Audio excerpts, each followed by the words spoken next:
뭐 천명공주도 거기에 뭐 버금가는 그런 능력이나 뭐 이런 걸 가졌겠죠. 선덕여왕의 자매이자 김춘추의 어머니였던 천명공주. 그녀는 어떤 사람이고 어떤 삶을 살았을까?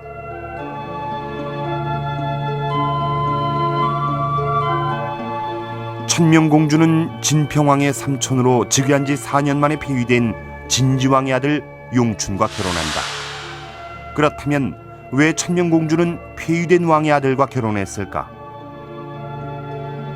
그러니까 천명공주가 용춘하고 결혼하게 되는 것은 뭐 순수한 어떤 남녀 간의 사랑 때문에 한 것이라기보다는 아마 진평왕의 의도가 개입된 것으로 그렇게 생각이 됩니다. 다시 말하면은 이 용춘 경우에는 진지왕의 자식이지 않습니까? 그래서 그 진지왕을 추종했던 세력이나 그런 사람들의 어떤 불만을 달래기 위한 그런 목적으로서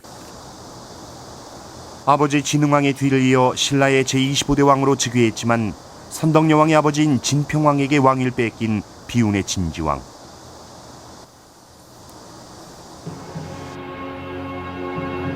아들이 없던 진평왕은 어쩌면 폐위된 전왕의 아들을 사위 삼아 왕권을 물려주려 했을지도 모른다.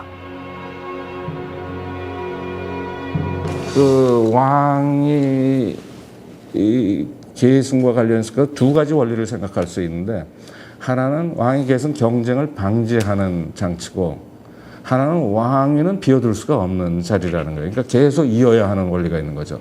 그러니까 603년에 용수를 자기 사위로 삼아서 왕위 계승권자로 결정한 거는 또 다른 왕위 계승 경쟁을 방지하기 위해서 후계자를 뽑아놓은 거죠. 사료가 제있어 논란이 있지만 화랑색이 필사본엔 천명공주에 대한 보다 많은 이야기가 담겨져 있다. 천명의 남편인 용춘 또는 용수가 화랑세기에선 형제로 등장한다. 폐위된 진지왕의 아들 용춘과 용수는 진평왕에 의해 거두어져 월성궁에서 공주들과 함께 자랐다. 천명공주는 동생 용춘을 흠모하게 되고 어머니 마야 부인에게 자신은 용숙이 좋다는 말로 그 마음을 알린다. 그런데 어머니 마야 부인은 용춘을 의미했던 용숙을 용수로 잘못 알아듣고 천명공주를 용춘의 형 용수와 결혼시킨다.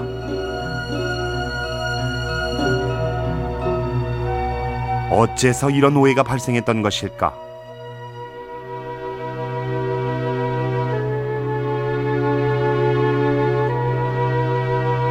그때 천명은 용춘을 좋아했어요. 그런데 이 천명이 용춘하고 혼인을 하고 싶어 했는데 그 아버지 어머니가 용춘보다 용수하고 혼인을 시켜버린 겁니다. 왜냐하면 신라시대에도 형이 그 우선하는 원리가 있었기 때문에 용수를 진평왕의 사유로 삼음으로써 다음 때 남자들은 다 아직 아무도 출산하지 못했는데 남자가 이제 사라지는 상황 속에서 진지왕의 큰아들인 용수를 그 사위로 삼아서 왕위 계승권자를 이제로 삼는 결정을 한 거죠.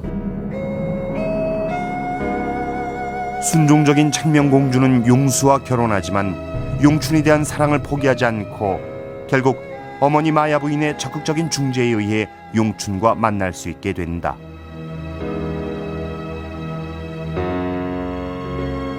과거의 설례처럼 진평왕이 왕위를 사위에게 계승해 주었더라면 천명공주는 어쩌면 왕비가 됐을지도 모른다.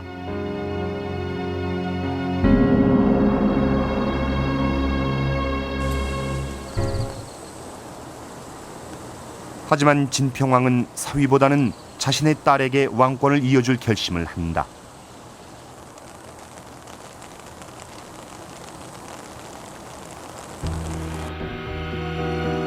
필사본 화랑세기에 따르면 동만공주가 용봉의 자태와 태양의 위용을 갖추어 왕이 될 만큼 출중한 인물로 성장했다고 한다.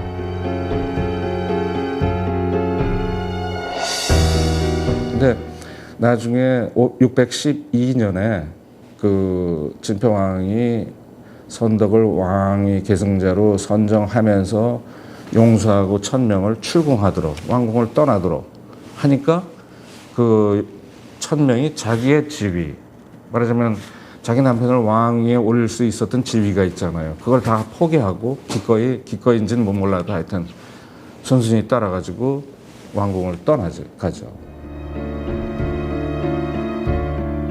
결국 진평왕은 덕만을 후계자로 삼아 최초의 여왕을 만들기로 한다. 그 결과 안정적인 왕권 계승을 위해 사위와 천명공주를 출궁시킬 수밖에 없었다.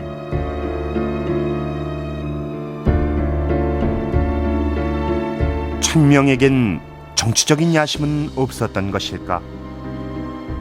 필사본 화랑세기는 천명공주가 효심으로 왕의 미용에 따랐다고 전한다.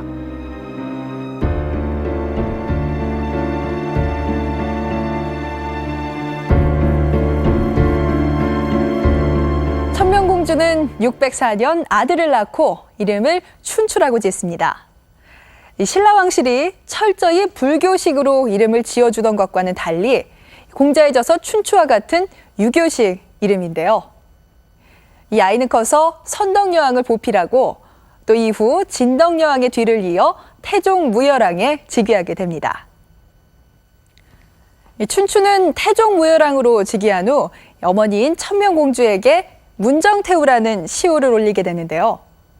왕권 안정을 위해 폐위된 왕의 아들과 결혼한 천명공주는 죽어서 태우의 시호를 받게 되는 것이죠. 덕만이나 천명처럼 삼국사기에는 기록되어 있지 않지만 삼국유사에는 진평왕의 셋째 딸로 선화공주가 등장합니다. 가장 아름다웠다는 진평왕의 셋째 딸 선화공주. 그런데 그녀는 당시 신라의 적국이었던 백제의 왕비가 됩니다.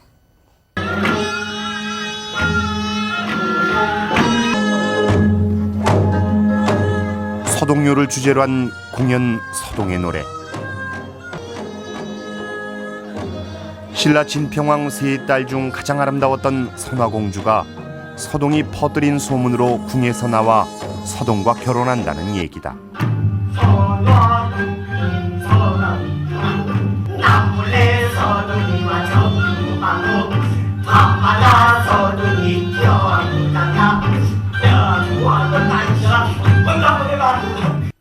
신라왕실 선화공주 행실서상 정군난내 선화공주 서동이와 행례 백제 청년 서동과 신라공주 선화의 만남 이야기는 천년을 넘어 현대인들에게도 사랑받고 있다. 공부 밖으로 나가! 여염이 하나도 살기 하나! 아니 됩니다. 소나야, 사바나 말고 시라고 아니고 어서 운명을 말이오라 소나야. 백제 무왕과 결혼해 왕비가 되는 선화공주의 얘기는 삼국유사의 백제 무왕 편에서만 확인되고 있다.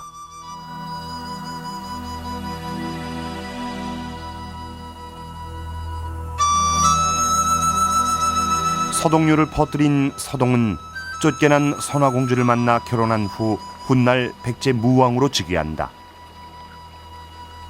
그리고 무왕은 연못에서 미륵 3전의 출현을 본 선화공주의 발언으로 백제 최대의 사찰 미륵사를 창건한다.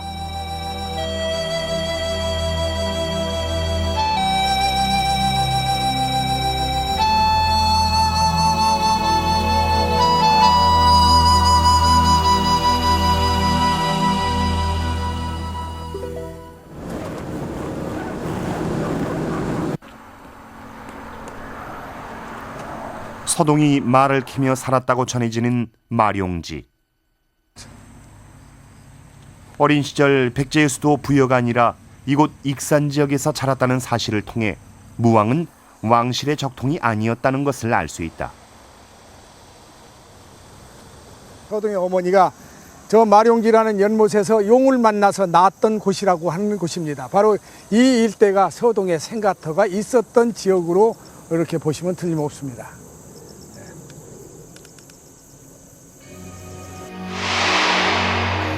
서자인 서동이 왕위에 오르기까지 신라 선화공주는 든든한 지원군이었을 것이다.